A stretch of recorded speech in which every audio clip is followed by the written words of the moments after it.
ఏ సమస్యలైనా కూడా శత్రు బాధలు, రుణ బాధలు ఎక్కువ ఉన్నాయి. తొందరగా బయటకు వెళితే భయం వేస్తుంది. ప్రతి విషయంలో కొంత భయాందోళన ఎక్కువ ఏర్పడుతూ ఉన్నాయి. మానసికమైన ధైర్యాన్ని మనం కోల్పోతూ ఉన్నాం. ఎక్కడ పోయినా ఎదుటి వ్యక్తి మిమ్మల్ని చూస్తే అసహిస్తుకుంటూ ఉన్నారు. కొంత నెగిటివ్ ఫీలింగ్స్, నెగిటివ్ ఆలోచనలు ఎక్కువగా కలిగిస్తున్నారు. అంటే మీకు తెలియకుండానే అవతల వ్యక్తి యొక్క నెగిటివ్ ఆలోచనలు మీ మీద పడి మీరు ఆటోమేటిక్గా నెగిటివ్ ఆలోచనలతో ముందుకు వెళుతూ ఉన్నారు. తర్వాత శత్రు బాధలు, అంటే శత్రువు అనేవాడు మిమ్మల్ని ఏదో చేస్తాడు, నన్ను ఏదో ఆత్మల వ్యక్తి ఏదో చేస్తాడు, యువతల వ్యక్తి నన్ను ఏదో చేస్తాడు.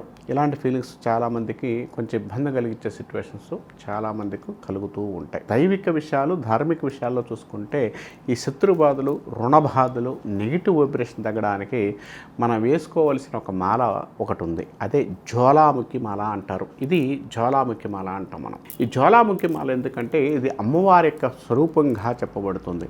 ఇది ఒరిజినల్ స్టోన్తో చేసి ఉంటుంది.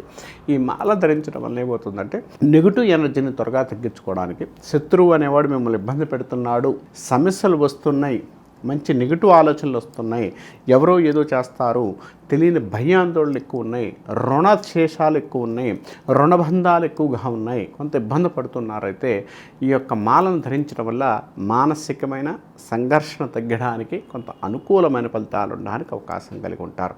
దీనితో పాటు దీనికి సంబంధించిన మూలమంత్రాన్ని చేసుకోవడం వల్ల, మూలమంత్రాన్ని తీసుకొని దాన్ని గృభిముఖంగా తీసుకొని జపం చేయడం వల్ల మంచి ఎనర్జీ ఇవ్వడానికి, మంచి అనుకూలమైన ఫలితాలు ఇవ్వడానికి, శత్రు వినాశనానికి, కోర్టు విషయాలు, కొన్ని సమస్యలు పరిష్కారం చేయడానికి, కొంత అనుకూలమైన ఫలితాలు ఇవ్వడానికి ఈ యొక్క మాల పరిష్కారంగా చూపుతుందని చెప్పవచ్చు.